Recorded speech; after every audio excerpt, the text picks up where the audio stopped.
What if the road to your wedding ended in blood and snow? That question hung, silent and merciless, over the frozen plain when Evelyn Hart stepped down from the coach at the start of the new year. Snow still clung to the brittle grass on the edge of town, and the cold bit through her torn cloak like a reminder of what had happened 3 days earlier. Bandits had descended on the caravan without warning. Shots, screams, rough hands, the ripping of cloth, the crash of her trunk hitting the ground. Each moment replayed behind her eyes with cruel clarity. Now the town stared. She swayed on weak legs, pain sparking up her side, and for a trembling second she thought she would fall face first into the slush. That was when Jack Turner appeared. Steady, tall, and silent, moving with the kind of calm that made people step aside. He didn't ask permission. He simply caught her before the ground could. He lifted her as though her shattered strength still deserved dignity, cradling her as if the weight of her suffering needed a steadier frame to rest upon. The townsfolk whispered, but he didn't look at them. He took her straight to the doctor, his jaw set, his voice low and measured as he answered questions she couldn't yet form. Stitches, bandages, rest. That was the prescription. But rest where? She had nowhere now. Her dress was gone, the cherished letters torn or stolen, her plans stripped away on the side of a winter road. When Jack realized there was no one else to claim her, he made a decision with the same unwavering tone he used for weather or cattle. She would come to his ranch.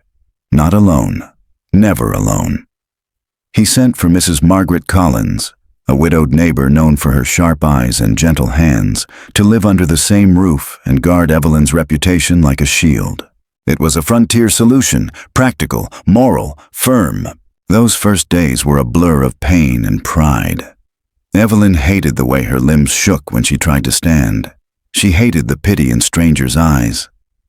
She made it clear. She didn't want to be hidden or handled like a fragile ornament. Jack listened. He didn't argue. He simply made sure she had a chair when her strength faltered, a glass of water when her voice went thin, and a door she could close when the world felt too loud. Mrs. Collins ran the household like a quiet general, and the ranch itself moved with disciplined rhythm. Dawn chores, the smell of hay, the scrape of boots against frozen ground. Outside, the land was stark and wide. Inside, the silence slowly softened. Evelyn slept in a room looking east, where every morning the weak winter sun pulled itself over the line of the horizon like something determined to go on living. She counted the days by the color of that light. Jack didn't hover, but he was present in the details. The blanket folded over the chair, the wood stacked near the stove, the murmured, "You're safe here." That seemed less like reassurance and more like a fact he intended to defend. When her wounds knit and the fever broke, he left for several days, riding hard with the sheriff to track the men who had done this. His absence was a hollow sound in the house, but his promise echoed louder. He would return. News traveled slowly, then all at once. The bandits were caught alive. Some stolen property had been recovered. Weeks after the attack, a wagon arrived with Evelyn's trunk, weather-scuffed but intact. Inside lay the life she had been trying to carry to the altar. Her wedding dress folded like a memory that had refused to die, the pearls coiled as if sleeping, the letters that smelled faintly of ink and hope. She pressed her hand to the fabric and felt a pulse of grief and relief in the same beat. She wasn't who she had been on the road, but she was not entirely lost either. Jack came back thinner, dust in the seams of his coat, exhaustion shadowing his eyes. Yet he smiled when he saw her standing on her own. That smile was quiet, grateful, almost reverent. With winter loosening and the new year slipping toward spring, conversation became easier. Evenings stretched long in lamplight, Mrs. Collins knitting while Evelyn and Jack spoke in measured, deliberate sentences that carried more truth than flourish. Jack told her about his sister, the bright girl he hadn't been able to save. Evelyn spoke of the silence after her father died, how survival had become an instinct instead of a choice. They didn't promise anything. They didn't name what was growing between them, but trust has a sound. The soft sigh when a person finally believes they are safe enough to sleep. That sound filled the house. The town talked. They always did. Yet Jack refused to send her away or hide her in a back room. He kept his distance physically, sleeping in the bunkhouse when needed, making sure appearances stayed clean not for gossip's sake, but because Evelyn's dignity mattered more than anyone's assumptions. Gradually, strength returned to her limbs and steadiness settled in her chest. She learned the ranch's rhythm, not as a spectator but as someone claiming a place. He noticed without remarking, and that was its own kind of respect. Then, one evening thick with the scent of thawing earth, they chose each other openly, not because of pity, not because tragedy had thrown them together, because they had seen the worst and still wanted to stand side by side. The wedding was simple, stripped of spectacle, yet heavy with meaning. Evelyn wore the once-lost dress, no longer a symbol of what had been stolen, but of what had survived. Their vows were honest, direct. Truth, freedom, equality. The town, once wary, softened enough to bear witness without malice. And beneath the pale sky of a year still young, something steady and unspoken settled between them. It wasn't fireworks. It was foundation. The wedding came without lace or orchestra, without the grand trappings Evelyn once believed marked the start of a life. Instead, it arrived like a promise spoken in plain language beneath an open sky. A few neighbors gathered. Mrs. Margaret Collins stood near enough to steady the moment if needed. And Jack Turner waited with that same quiet gravity he'd carried from the first night he brought her to the ranch. They didn't speak of destiny or fate. They spoke of truth, of choosing each other freely, of standing side by side without pretense. Evelyn wore the gown that had once been torn from her future and dragged across the dirt. Now it lay smooth along her frame, reclaimed, like a piece of her soul, returning home. When the vows ended, the wind seemed to fold the words into the land itself. There was no spectacle, only the solid certainty that they were building something real from the broken edges of what had come before. Life did not pause to congratulate them.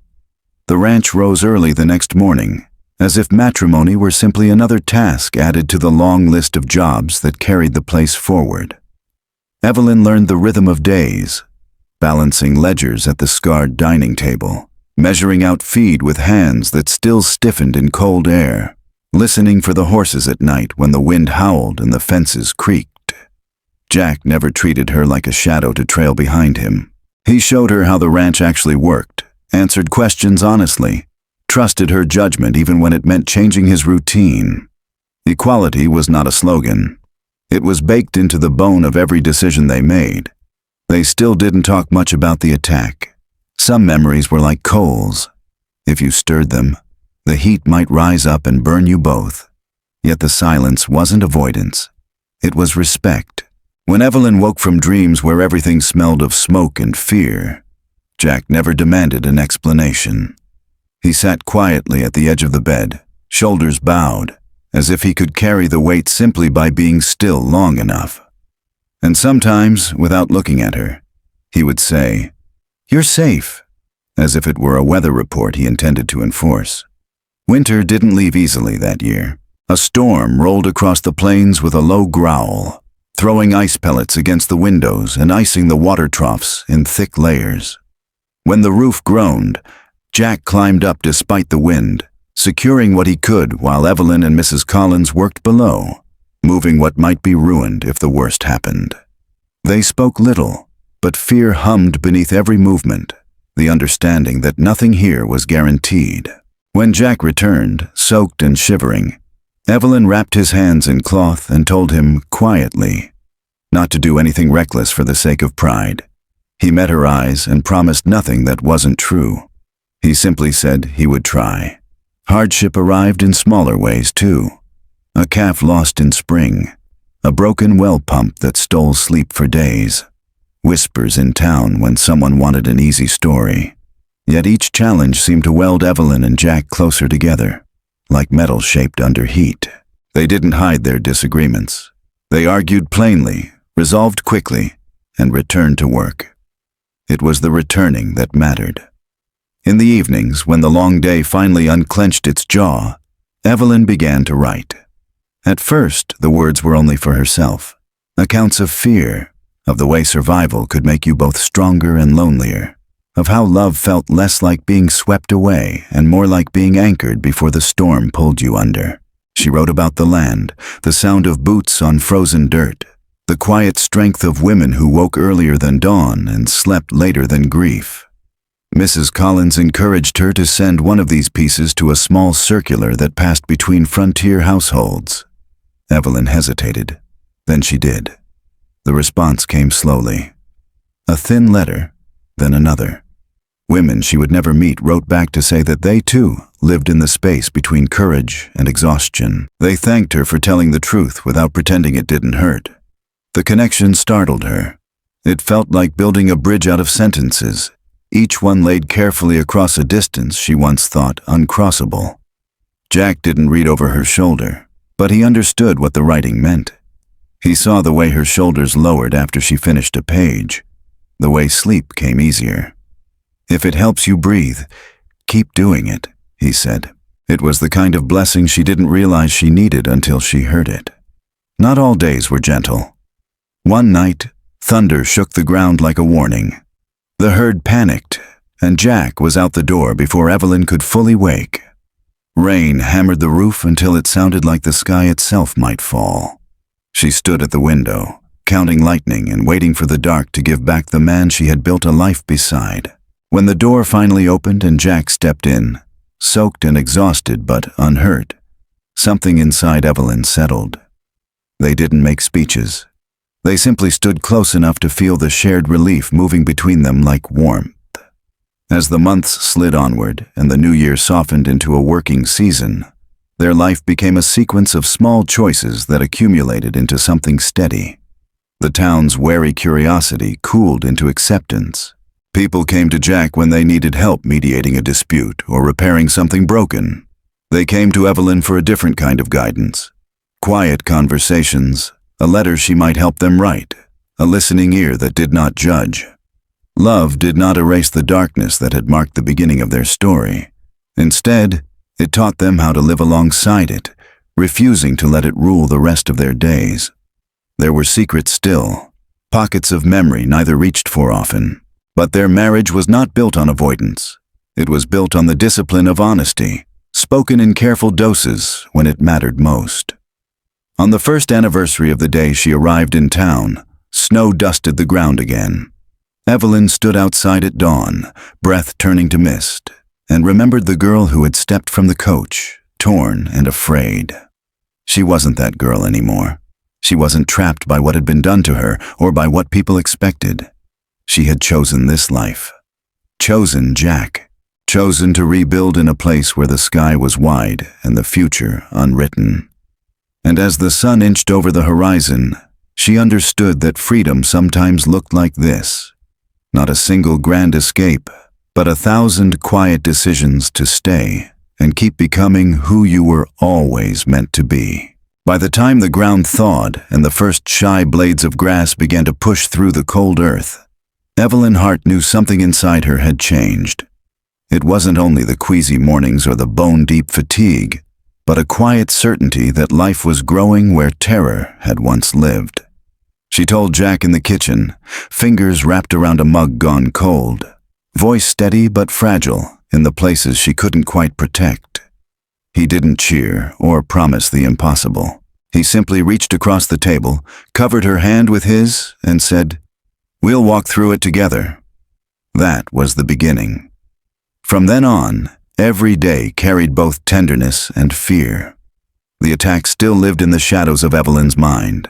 The memory of rough hands, of breath knocked from her lungs, made her wary of the unknown beating inside her ribs. Jack sensed it without being told. He cut back the nighttime rides, refused work that smelled of danger, and kept his word with the quiet discipline that defined him. Mrs. Margaret Collins took control of the house with military precision, forcing Evelyn to rest when she drifted toward overwork, reminding her in clipped sentences that strength sometimes meant sitting down. Letters continued to arrive from distant women who recognized themselves in Evelyn's words. Now she wrote carefully, as if each sentence might shape the world her child would enter. She didn't coat her truth in sugar. She wrote about fear and love living side by side, about how a woman could be both brave and exhausted in the same breath. And there were secrets she never put on paper, the dreams where she lost the baby, the moments when the silence in the house pressed against her chest until she had to step outside just to remember how to breathe. Jack found her on the porch one night, wrapped in a shawl against the wind, staring at the far horizon where the land and sky pretended to meet. He didn't ask what frightened her. He only stood near enough that she could feel the warmth of him, like a tether back to the world. The months slid forward with the patience of the plains. The town grew in small, stubborn ways. A new family built a home at the South Bend.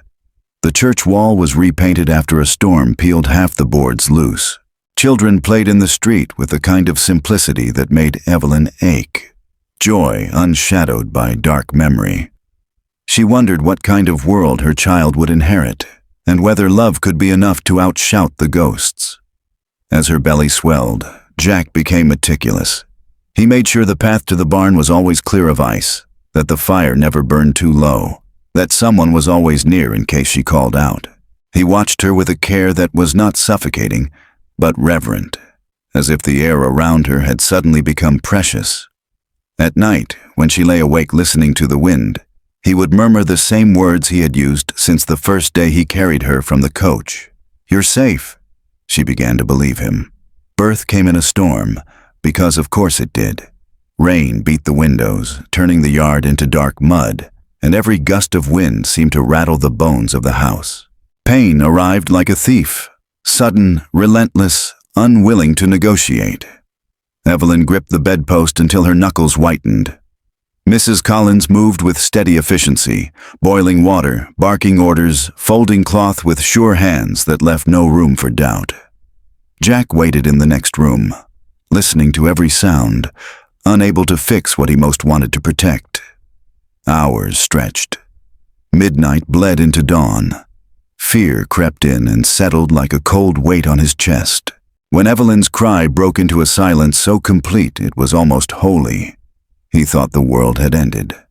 Then a new sound filled the air, a thin, fierce wail that cut through the quiet like a flare in the dark. Lily Turner arrived small but stubborn, lungs full of life, fists clenched as though she meant to hold on. Evelyn collapsed back against the pillows, tearful laughter mixing with exhaustion. Jack stepped into the room only when Mrs. Collins nodded. He looked at Evelyn first, needing to see her eyes open, breathing, here. Then he looked at the child. He didn't speak. He simply reached out a hand, tentative, as if afraid he might bruise her with too much hope. Life didn't grow lighter overnight. Healing never moved that fast. Evelyn's body took time to recover, her mind even longer. Some nights Lily's cry dragged the past up from its hiding place, and Evelyn had to remind herself that the sound meant life, not danger. Jack took the early feedings when he could, rocking the small bundle against his chest with a clumsy tenderness that made Evelyn smile, even when she was too tired to speak. The town came with gifts, blankets, bread, a crib carved from local pine. People lingered longer at the fence line, sharing stories about the way love could outlast even the harshest winters. The ranch itself began to change shape. Jack expanded the herd slowly, refusing to gamble with what they had built. Evelyn managed accounts with a clear eye and steady hand, even while Lily slept on her shoulder. There was joy. Yes, the kind that slipped into the room without knocking and stayed through the long nights. But there was also responsibility that never slept. Every choice mattered. Every mistake could echo. That knowledge didn't crush them. It steadied them. As Lily grew, so did the invisible threads that bound the family together. Jack found himself talking more, telling stories about the sister he had lost, about the boy he had once been before grief hardened him. Evelyn listened, realizing that love was not only about protecting each other from pain, but daring to name it aloud. And somewhere in the quiet between chores and feedings and letters and storms, they began to see the future not as something to fear, but as a landscape they could walk across, together, step by careful step. The years moved forward the way seasons do on the plains, not in sudden leaps, but in small, relentless shifts that only made sense when you looked back. By the time Lily Turner could run barefoot through the yard and call the horses by name, the town itself had begun to change. New roofs appeared along the road. A schoolhouse bell marked the rhythm of the day. The general store replaced its sagging porch boards with fresh-cut planks. Life no longer felt like a temporary camp pitched against the wind. It felt like people choosing to stay. At the ranch, Evelyn and Jack learned how to bend their hearts around the growing shape of family. There were more children, 2 boys who arrived in later years like echoes of the land itself, tough and bright and loud. They grew into the rhythms of the place as naturally as grass follows rain. Mornings began with the scrape of boots, the smell of wood smoke, Lily's voice drifting through the hallway as she read her lessons aloud, the boys arguing about who would ride which horse. Jack moved through it all with quiet steadiness, teaching them without speeches. He showed them how to mend a fence, how to calm a panicked colt, how to tell the difference between courage and recklessness. Evelyn watched, sometimes with fear pressing behind her ribs, sometimes with a joy so sharp it almost hurt. She managed the books, wrote by lamplight, and solved the kinds of household crises that never appear in stories but shape whole lives. Burned bread, fevers at midnight, a child's broken heart over something that would seem small later. And always, she kept writing. Her words now traveled far beyond the borders of the town. Her letters and short essays, passed hand to hand or printed in small circulars, were read in kitchens and parlors across the territory. Women wrote back about loneliness, about children, about husbands who didn't always know how to say what they felt. Evelyn didn't pretend to have answers. She offered truth instead, shaped carefully and with respect, the way you cradle something fragile but real. Jack understood that the writing was not a hobby. It was a lifeline. He never asked her to stop, even when the work piled up or the nights ran long. He knew what silence had done to her once. He wouldn't let it take root again. The storm that nearly took him came in late summer, when the sky bruised over in the west and the air went still in a way that made every living thing nervous.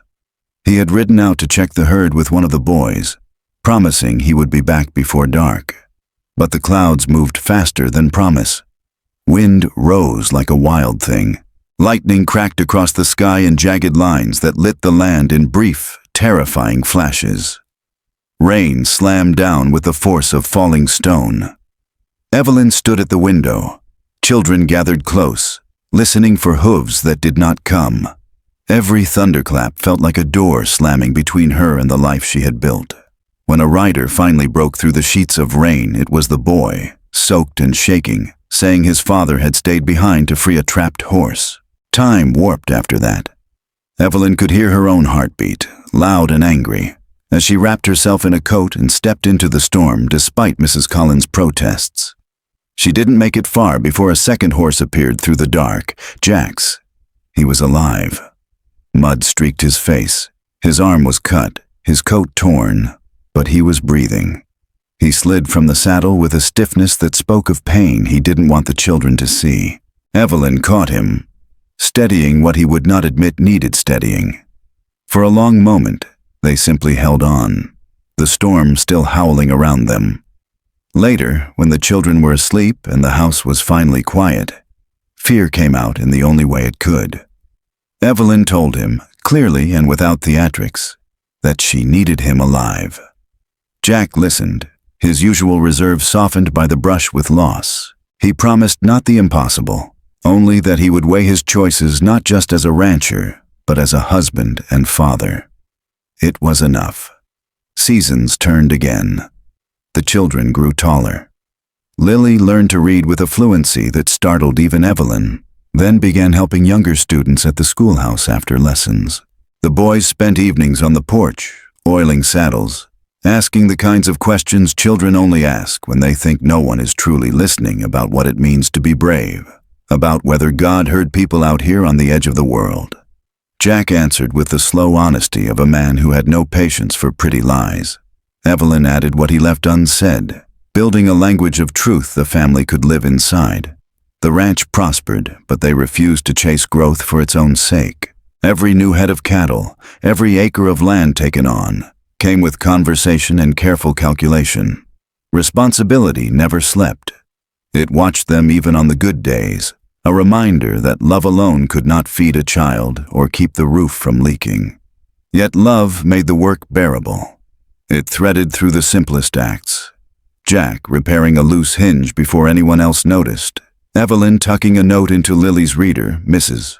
Collins scolding the boys while quietly saving the last piece of pie for them anyway. There were darker undercurrents too.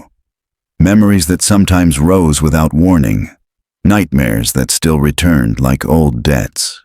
But they had learned how to face them together, not by pretending the past had vanished, but by refusing to let it steer the present. When doubt crept in, they named it. When fear whispered, they spoke louder. The town, once merely a place to survive, became a community. Jack was asked to serve on the small council that resolved disputes.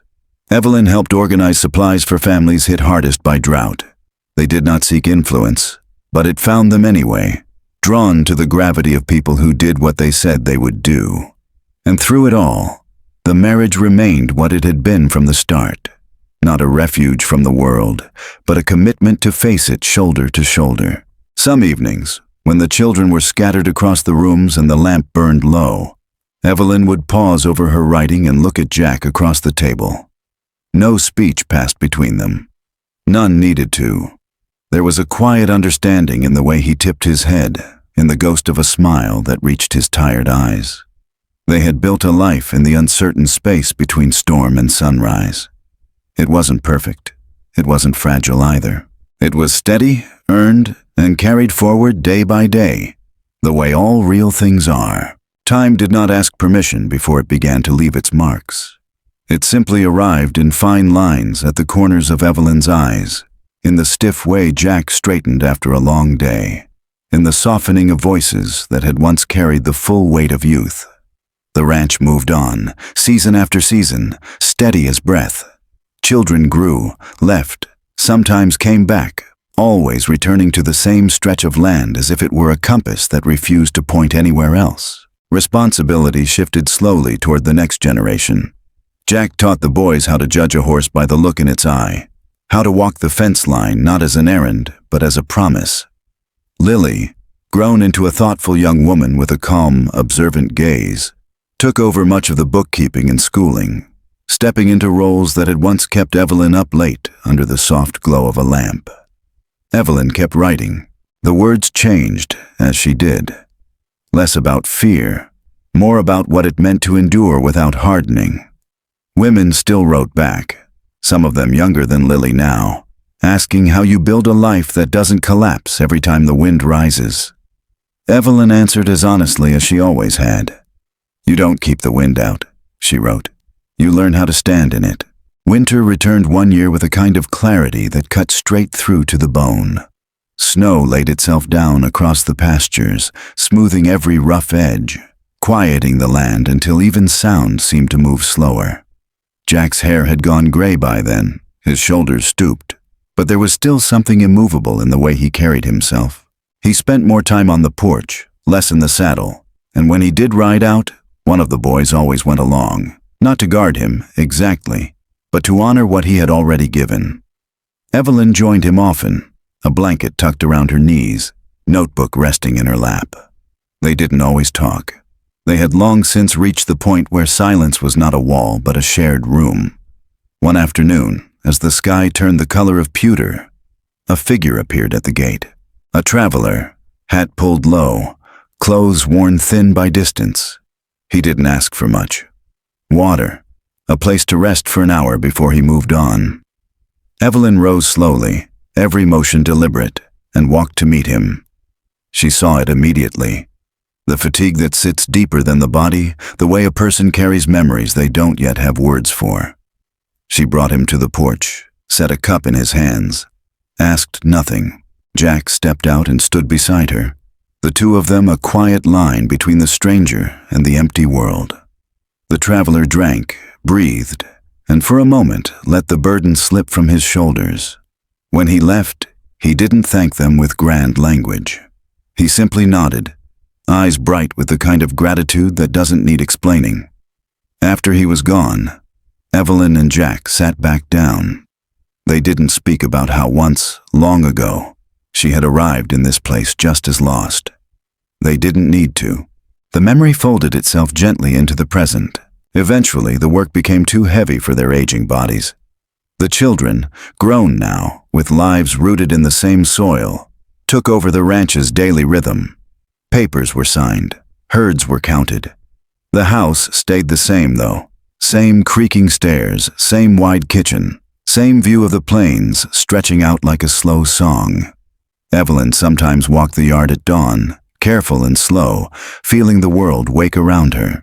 She thought about the girl stepping off the coach that winter morning, wounded and frightened, convinced that love had no place left to land. And she thought about all the days between. Storms, births, arguments, laughter, letters, loss, joy, threaded together into something stronger than either she or Jack could have built alone. Age brought its own storms. Some days Jack's breath came shorter.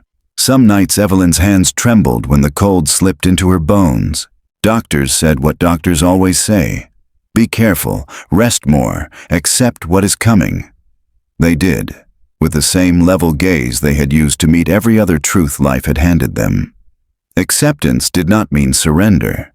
It meant learning how to live gently with limits. One winter, when snow had once again claimed the yard and the air tasted like metal, Evelyn took to bed. Not out of fear, out of fatigue. Jack stayed close, moving through the house with the same care he had shown her from the beginning, though now each step cost him twice as much. The children circled in and out, soft-voiced, respectful of the quiet that had settled over the rooms. In the fading light of an afternoon that seemed to stretch on forever, Jack sat beside her, their hands resting together like two halves of the same story. Outside, the wind moved through the trees, whispering the old song of winter. Evelyn looked at him, really looked, and saw not the years worn into his face, but the steady presence that had carried her from the coach to this very moment. He leaned closer, voice rough with age and love, and all the things he had never wasted words on. "You're home," he said, not as comfort, as truth, and she believed him. She closed her eyes, not in fear, but in a kind of peace she had once thought was meant for other people. The house held its breath. The land, blanketed in snow, seemed to pause with it. Life did not end. It continued, as it always had, rolling forward on the backs of those who stayed and worked and loved. The ranch passed fully into the hands of the next generation. Children's laughter returned to the yard each spring. Letters, worn soft from handling, were kept in a small wooden box. Stories were told at tables, passed down, reshaped, honored. Somewhere in all of it, Evelyn's words lived on. Jack, older still and moving with careful slowness, carried her final whisper like a lantern inside him. He did not chase the past. He tended to the present, giving what he could until one quiet day. Winter came for him too. But by then, the truth had already been written across every beam of the house, across every mile of land they had tended together. Home was never just a place. It was the choice to stand, again and again, side by side. Evelyn's story closes like dusk settling over a calm field, the light soft, the edges blurred. She arrived wounded, afraid, and uncertain, then slowly learned that love can grow even in wild, unforgiving country. Jack's steady presence wrapped around her life the way a warm coat wraps around cold shoulders. Together they built something ordinary and sacred, a home made of work, honesty, and the courage to stay. Seasons shifted. Storms came and went. Children laughed and grew. and the world kept turning while their bond deepened into something timeless. In the end, there was no grand speech, no thunderous farewell. Only a gentle truth spoken in a quiet room, reminding her that she had reached the place she had searched for all along. You can imagine the final image fading softly, like a lantern dimming in a winter window, the night growing still, the heart resting easy, and in that stillness, a whisper remains, tender and sure. You're safe, you're loved, you're home. End of article. Good night.